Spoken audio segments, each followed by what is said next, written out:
Hi, hello, welcome back to the session. நம்ம principles of மேனேஜ்மெண்ட்ல ஃபாயில்ஸோட principles பார்த்துட்டு இருக்கோம்.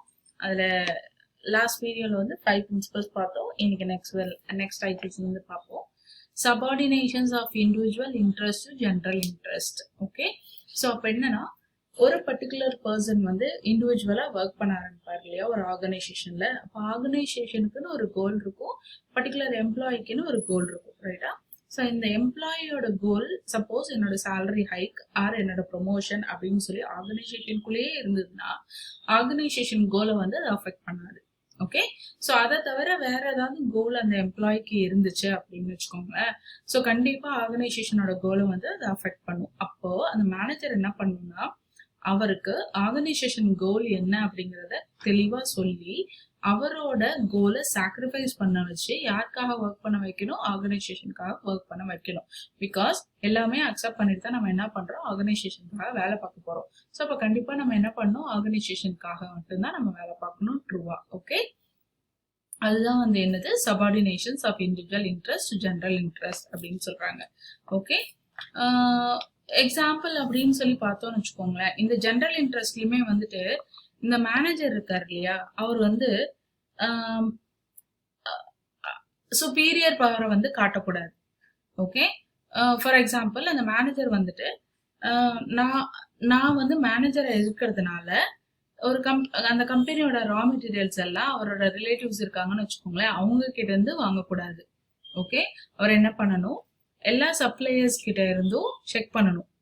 எந்த சப்ளையர் நம்ம கம்பெனிக்கு சூட்டபிளா இருப்பாங்களோ அவங்க கிட்ட இருந்தா வாங்கணுமே தவிர அவர் என் ரிலேட்டிவ் அவர்கிட்ட இருந்து வாங்குறேன் அப்படின்னு சொல்லி அவரோட பவரை வந்து மிஸ்யூஸ் பண்ணக்கூடாது அப்படின்னு சொல்றாங்க. அதுவும் அவரோட ஜெனரல் இன்ட்ரெஸ்ட் தான்.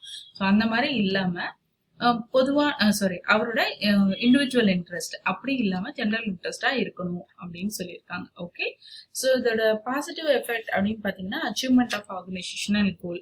அடுத்து negative point, no achievement of organisational goal if you are not following the subordination of individual interest to general interest அப்படின்னு சொல்லி சொல்லியிருக்காரு. ஓகே, அண்ட் அடுத்த டைட்டில் அப்படின்னு சொல்லி பார்த்தோம்னா remuneration of persons remuneration of employees அப்படின்னு சொல்லலாம். ஸோ இது வந்து என்னன்னா எம்ப்ளாயீஸ் ஒரு ஆர்கனைசேஷன்ல வேலைக்கு வராங்க அப்படின்னா அவங்களுக்கு மேக்சிமம் சாட்டிஸ்ஃபேக்ஷன் ஒன்று இருக்கும். இவ்வளவு பணம் இருந்தா போதும், அந்த சாட்டிஸ்ஃபேக்ஷனை அந்த கம்பெனி வந்து தர்றதுக்கு எலிஜிபிளா இருக்கணும். ஓகேவா? ஸோ அப்போ அந்த கம்பெனி எலிஜிபிளே இல்லை, அந்த கம்பெனிக்கு அவ்வளோ காசு கிடையாது. நீங்க என்ன ப்ராஃபிட் கேட்குறீங்களோ என்ன சேலரி கேட்குறீங்களோ அந்த சேலரி கொடுக்கறதுக்கு அந்த கம்பெனிக்கு கெப்பாசிட்டி இல்லை அப்படின்னா அந்த எம்ப்ளாயை வந்து அங்க வச்சிருக்க கூடாது. அந்த எம்ப்ளாய்க்கு வந்து அவர் இவ்வளவு கேட்கிறாரு, அப்படி கேட்டா அந்த அமௌண்ட்டை கொடுத்தாதான் அவர் சாட்டிஸ்பாக்சனா வேலை பார்ப்பாரு. அப்படி அவர் கொடுக்கலன்னா அவங்க சாட்டிஸ்பாக்சனா இருக்க மாட்டாங்க. ஓகே, அண்ட் எக்ஸாம்பிள் அப்படின்னு சொல்லி பார்த்தோம்னா ஒரு ஆர்கனைசேஷன்ல ஒரு ஒரு பர்டிகுலர் இயர்ல வந்து நிறைய ப்ராஃபிட் வந்துச்சுன்னு வச்சுக்கோங்க. உடனே அந்த கம்பெனி என்ன பண்ணுவாங்க, அவங்களோட ஷேர் ஹோல்டர்ஸ்க்கும் அவங்களோட ஓனர்ஸ்க்கும் என்ன பண்ணுவாங்க, டிஸ்ட்ரிபியூட் பண்ணுவாங்க ப்ராஃபிட்ஸை. ரைட்டா? ஸோ அப்படி ப்ராஃபிட் அவங்களுக்கு டிஸ்ட்ரிபியூட் பண்ணிட்டு மீதி அமௌண்ட் இருக்கும் இல்லையா, அதை வந்து அதுல இருந்து இல்லைன்னா அதுல இருந்து கொஞ்சம் அமௌண்ட்டை எடுத்து அதை வந்து போனஸா எல்லாருக்கும் டிஸ்ட்ரிபியூட் பண்ணி கொடுத்தீங்கன்னா எல்லா எம்ப்ளாயிஸுமே ஹாப்பியா இருப்பாங்க, மோட்டிவேட்டடா இருப்பாங்க, உங்களுக்காக நிறைய வேலை பார்ப்பாங்க. ரைட்டா? ஸோ அடுத்த டைட்டில் அப்படின்னா centralisation and decentralisation. Centralisation and decentralisation அப்படிங்கிறது என்னன்னா centralisation of decision making authority is call centralisation. அதாவது ஒரு பர்டிகுலர் ஏரியால யாரு வந்து டிசிஷன் எடுக்கிறாங்களோ அவங்களதான் வந்து சென்ட்ரல் பர்சன் அப்படின்னு சொல்லுவோம். ஸோ இப்போ இந்த ஃபாயில் என்ன சொல்றாருன்னா ஒரு கம்பெனில வந்து சென்ட்ரலைசேஷன் மட்டும் இருக்கக்கூடாது, அதே மாதிரி டீசென்ட்ரலைசேஷன் மட்டும் இருக்கக்கூடாது, ரெண்டுமே மிக்ஸ் ஆகி இருக்கணும். அது எப்ப வேரி ஆகும் அப்படின்னு சொல்லி பாத்தீங்கன்னா அந்த கம்பெனியோட சைஸ் அண்ட் அதோட ஆக்டிவிட்டிஸை பேஸ் பண்ணி தான் என்ன இருக்கும் சென்ட்ரலைசேஷன் டீசென்ட்ரலைசேஷன். அதாவது குட்டி கம்பெனி தான், அதுல வந்து ஒரு 10 பேர் தான் இருக்காங்கன்னா அதுக்கு ஒரே ஒரு ஹெட் போதும். ஓகே, ஸோ அப்போ அங்க சென்ட்ரலைசேஷன் இருக்கலாம். பட் பெரிய கம்பெனியா இருக்கு அப்படின்னா அங்க என்ன நடக்கணும், டீசென்ட்ரலைசேஷன் தான் இருக்கணும் அப்படின்னு சொல்லியிருக்காரு. ஸோ இதுல ஒரு எக்ஸாம்பிள் கொடுத்திருக்காங்க. பஞ்சாயத் இன் our country have been given more power to decide and spend fund granted to them by the government for the welfare of the village. So government வந்து என்ன பண்ண முடியாது, டைரக்டா வில்லேஜ்க்கு வந்து வில்லேஜ் பீப்புளை பார்த்து ஒவ்வொருத்தருக்கான வெல்ஃபேரையும் அவங்க பண்ண முடியாது. ஸோ அதுக்காண்டி என்ன பண்ணிருக்காங்க, ஒரு பஞ்சாயத்தை வந்து ரெடி பண்ணி அந்த பஞ்சாயத்துக்கு ஒரு ஹெட்டு போட்டு அந்த ஹெட்டுக்கு ஃபண்டு கொடுத்து அந்த ஃபண்டை வச்சு இங்க இருக்க பீப்புள்ஸ்க்கு ஹெல்ப் பண்ண சொல்றாங்க. ஓகே, சோ இப்போ இங்க என்ன நடக்குது அப்படின்னா டீசென்ட்ரலைசேஷன் நடக்குது. புரியுதா? ஓகே, சோ அடுத்த டைட்டில் அப்படின்னா ஸ்கேலர் செயின். ஸ்கேலர் செயின் அப்படிங்கிறது என்னன்னா, ஒரு ஃபார்மல் லைன் வந்து இருக்கணும். ஹையர் லெவல்ல இருந்து லோயர் லெவலுக்கு லெவல் ரேங்க் இருக்கும் இல்லையா மேனேஜர்ஸ்க்கு, அந்த கம்யூனிகேஷன் வந்து அப்படிதான் போகணும். லோயர் லெவல் வந்து இப்போ ஃபார் எக்ஸாம்பிள் இப்போ நான் ஒரு ஒர்க்கர் அப்படின்னா எனக்கு மேல இருக்க டீம் லீட் கிட்ட தான் நான் வந்து கேட்கணும். நான் வந்து டைரக்டா அவரை ஸ்கிப் பண்ணிட்டு போய் மேனேஜர் கிட்ட போய் பேசக்கூடாது.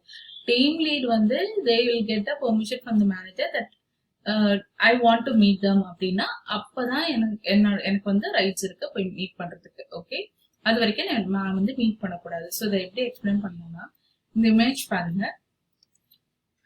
இந்த இமேஜ்ல தெரியும் இது ஒரு டிபார்ட்மெண்ட், இது ஒரு டிபார்ட்மெண்ட். ஸோ இங்க வந்து ஏ அப்படிங்கிறவர் தான் வந்து யாரு, ஹெட், அந்த கன்சர்னோட ஹெட். ஓகே, ஸோ அப்போ எஃப் வந்து டைரக்டா போய் யார்கிட்ட பேசக்கூடாது, ஏ கிட்ட பேசக்கூடாது.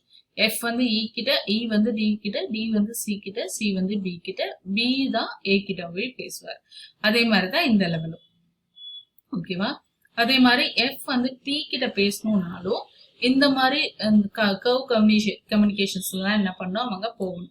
சப்போஸ் ரொம்ப எமர்ஜென்சி, கண்டிப்பா நான் பேசியே ஆகணும், கண்டிப்பா என்னோட கம்யூனிகேஷன் வந்து கரெக்டா ஸ்ப்ரெட் பண்ணும் அப்படின்னா, இப்ப பாத்தீங்கன்னா தெரியும் எஃப்பும் பியும் ஒரே லெவல்ல இருக்காங்க, இயும் ஓவும் ஒரே லெவல்ல இருக்காங்க, டியும் என்னும் ஒரே லெவல்ல இருக்காங்க, சியும் எம்மும் ஒரே லெவல்ல இருக்காங்க, பியும் எல்லும் ஒரே லெவல்ல இருக்காங்க. ரைட்டா? அப்ப நான் பேசணும்னா பி வந்து எஃப் வந்து பி கிட்ட மட்டும்தான் பேச முடியும், இ வந்து ஓ கிட்ட மட்டும் தான் பேச முடியும். ஏன்னா அவங்க ஒரே லெவல் ஆஃப் மேனேஜ்மெண்ட்ல இருக்காங்க. புரியுதா? சோ இவங்க வந்து ஸ்கிப் பண்ணி போக கூடாது, இவங்க கரெக்டான ரூட்ல வந்து போகணும். அதுதான் வந்து குட் மேனேஜ்மெண்ட் அப்படின்னு சொல்லியிருக்காரு போயல். ஓகே, சோ அடுத்து ஆர்டர். ஆர்டர் அப்படிங்கிறது நத்திங் பட் எந்த பிளேஸ்ல எந்த பொருள் இருந்தா அது கலையாம இருந்துச்சுன்னா அது அந்த அந்த இடம் வந்து அழகாவே இருக்கும். ரைட்டா? ஸோ அதே மாதிரி எந்த வேலையில யாரு இருக்காங்களோ அந்த பர்டிகுலர் ஒர்க்ல இருந்து அவங்க அதை வேலை பார்க்க ஆரம்பிச்சாங்க அப்படின்னா ஃபர்ஸ்ட் ஸ்டார்ட் பண்றவரு கரெக்டா பண்ணாதான் அடுத்தடுத்த வேலை வந்து நடக்கும் அப்படின்னு சொல்லியிருக்காரு. அப்பதான் எந்த பிரச்சனையும் இருக்காது, ப்ரொடக்டிவிட்டி எஃபிஷியன்ஸா வந்து ஒர்க் பண்ண முடியும் அப்படின்னு சொல்றாங்க. ஓகே, அடுத்து ஈக்விட்டி. ஈக்விட்டி அப்படிங்கிறது என்னது, எல்லாரையும் ஈக்குவலா ட்ரீட் பண்ணணும். அவங்களோட லாங்குவேஜ், அவங்களோட ரிலிஜன், காஸ்ட், இதெல்லாம் நேஷனாலிட்டி அதெல்லாம் வச்சு என்ன பண்ணக்கூடாது, அவங்கள பிரிக்க கூடாது. ஸோ எல்லாமே அவங்களுக்கு ஃபேரா நம்ம பண்ணணும் அப்படின்னு சொல்றாங்க. ஃபார் எக்ஸாம்பிள் அவங்க வந்து ஏதாவது ஒரு ஐடியா சொல்றாங்க அப்படின்னா அந்த ஐடியாவை வந்து என்ன பண்ணிக்கணும், நம்ம எடுத்துக்கணும். அந்த ஐடியாவுக்கு ஏற்ற மாதிரி அவங்களுக்கு வந்து ரிவார்ட்ஸ் வந்து நம்ம கொடுக்கணும் அப்படின்னு சொல்றோம். Okay, equal salary. அவர் வந்து இந்த சேலரி வாங்கல, இவர் வந்து இந்த போஸ்ட்ல இருக்காரு, இவர் வந்து இந்த ஜெண்டர், இவர் வந்து அந்த கிரேடு, இந்த போஸ்ட்ல இருக்காரு அப்படின்னு சொல்லி என்ன பண்ணக்கூடாது, பிரிச்சு பார்த்து யாருக்கிட்டையும் பழகக்கூடாது. ஸோ அவங்க ஒரு ஒப்பீனியன் சொன்னாங்க அப்படின்னா அதை முடிஞ்ச அளவு எடுத்துக்க பார்க்கணும், அவங்களுக்கு ஒரு ஆப்பர்ச்சுனிட்டி கொடுத்து அவங்கள வந்து பேச வைக்கணும் அப்படின்னு சொல்றாங்க. ஓகே, அடுத்து stability of person. Stability of person அப்படிங்கிறது வந்து ரொம்ப ரொம்ப இம்பார்ட்டன்ட். ஒரு கன்சர்ன்ல வந்து அடிக்கடி வந்து டெர்மினேஷனோ டிரான்ஸ்பரோ இருக்கவே கூடாது. இருந்துச்சுன்னா அந்த கம்பெனிக்கு ஒரு பேட் ஒப்பீனியன் வந்துடும் எம்ப்ளாயிஸ் கிட்ட. ஓகே, ஸோ அப்போ என்ன பண்ண மாட்டாங்க அப்படின்னா எம்ப்ளாயிஸ்க்கு ஒரு ஜாப் சாட்டிஸ்ஃபேக்ஷன் இருக்காது. ஸோ ஜாப் சாட்டிஸ்ஃபேக்ஷன் இல்லைன்னா ஆட்டோமேட்டிக்கா என்ன பண்ணுவாங்க, அவங்க வெளியே வேற இடத்துக்கு போறதுக்கு அவங்களுக்கு நிறைய ஆப்பர்ச்சுனிட்டிஸ் இருக்கு, பயந்து வெளியே போயிடுவாங்க. இங்க இருந்தாலும் நம்மளை எப்ப வெளியே அனுப்புவாங்கன்னு தெரியாது, அதுக்கு நம்மளே வேலை கிடைக்கும் போது என்ன பண்ணிக்கலாம், வேற வேலையை பார்த்துக்கலாம் அப்படின்னு சொல்லிட்டு அவங்க மாறி போயிட்டே இருப்பாங்க. ரைட்டா? ஸோ அந்த மாதிரி இருக்கக்கூடாது. ஸோ அவங்களுக்கு தேவையான விஷயங்களை அங்கேயே பண்ணிட்டு அவங்கள வந்து அடிக்கடி எடுக்காம அவங்களுக்கான இப்போ ஒரு ஃபார் எக்ஸாம்பிள் இப்போ நான் எனக்கு ஒரு ஜாப்ல போய் ஜாயின் பண்ணிருக்கேன், அந்த ஜாப் செட் ஆகிறதுக்கு எனக்கு ஒரு 6 months ஆகும். நான் கரெக்டா செட் ஆகிற டைம்ல என்ன ட்ரான்ஸ்ஃபர் பண்ணிட்டாங்கன்னா என்னால அங்க ஒர்க் பண்ண முடியுமா, புது ஜாப் போய் நான் படிக்கணும். ரைட்டா? ஸோ அப்ப என்ன பண்ண மாட்டேன், நான் வில்லிங்ஃபுல்லா இருக்க மாட்டேன் அந்த ஒர்க்ல. ஏன்னா படிக்க வேலை ஜாயின் பண்ணும் போது இன்னொன்னு எடுத்துட்டு போறாங்க, இன்னொன்னு ட்ரைனிங் கொடுக்குறாங்க அப்படின்னும் போது என்னால ஒர்க்கை வந்து கண்டினியூ பண்ண முடியாது. புரியுதா? அடுத்து வந்து இனிஷியேட்டிவ். இனிஷியேட்டிவ் அப்படிங்கிறது first step with self motivation. அதுதான் ரொம்ப ரொம்ப இம்பார்ட்டன்ட். ஓகே, ஒருத்தர் என்ன பண்றாரு, ஃபர்ஸ்ட் ஸ்டெப் எடுத்து வைக்கிறாரு அவரோட செல்ஃப் இன்ட்ரெஸ்ட்ல வந்து எடுத்து வைக்கிறாரு, செல்ஃப் மோட்டிவேஷன்ல எடுத்து வைக்கிறாரு. அப்ப அவர் ஏதாவது ஒரு ஐடியா அந்த இது கொண்டு வந்தாரு அப்படின்னா என்ன பண்ணும், அதை நம்ம அக்செப்ட் பண்ணும். அக்செப்ட் பண்ணி சப்போஸ் அதுல இருந்து நம்ம சக்சஸ் எடுத்துக்கிட்டோம், அந்த கம்பெனில அதுல அவர் சொன்ன ஐடியால இருந்து நமக்கு ப்ராஃபிட் வருது அப்படின்னா அந்த இடத்துல அவருக்கு வந்து நம்ம என்ன தரணும், ரிவார்ட் பண்ணணும் அப்படின்னு சொல்றாங்க. ஓகே, அடுத்து last point of this title is esprit de corps. So அப்படின்னா என்ன அப்படின்னா unity and honour, unity and honour அப்படின்னு சொல்லலாம். இல்லைன்னா த மோஸ்ட் இங்கே கொடுத்துருப்பாங்களே, the team, the unit and honour among employees according to the FOIA. So management should promote the team spirit. அந்த team spirit, அதாவது நம்ம எல்லாம் ஒர்க் பண்ணிட்டு இருக்கோம், ஒரே ஆர்கனைசேஷனுக்கு ஒர்க் பண்றோம், ஒரே ஆர்கனைசேஷன் கோலை நோக்கி போயிட்டு இருக்கோம். ஸோ நம்ம எல்லாம் ஒரே டீம் அப்படிங்கிறது வந்து என்ன பண்ணணும், எல்லாருக்கிட்டையும் அவங்க கொடுக்கணும் ஒரு மேனேஜ்மெண்ட். அப்படின்னா ஐ அப்படிங்கறத வந்து வி அப்படின்னு ரீப்ளேஸ் பண்ணணும்.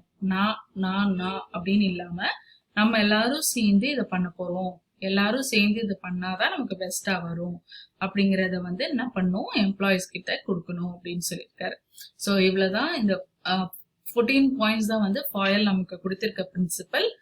ஸோ மற்றது வந்து டெய்லரோட இது நம்ம ஏற்கனவே பார்த்திருக்கோம், ரைட்? So okay. ஸோ இந்த பர்டிகுலர் பார்ட் உங்களுக்கு பிடிச்சிருந்துச்சுன்னா ஃப்ரெண்ட்ஸோட ஷேர் பண்ணுங்க, லைக் பண்ணுங்க, கமெண்ட் பண்ணுங்க, மறக்காம சப்ஸ்கிரைப் பண்ணிடுங்க. Thank you.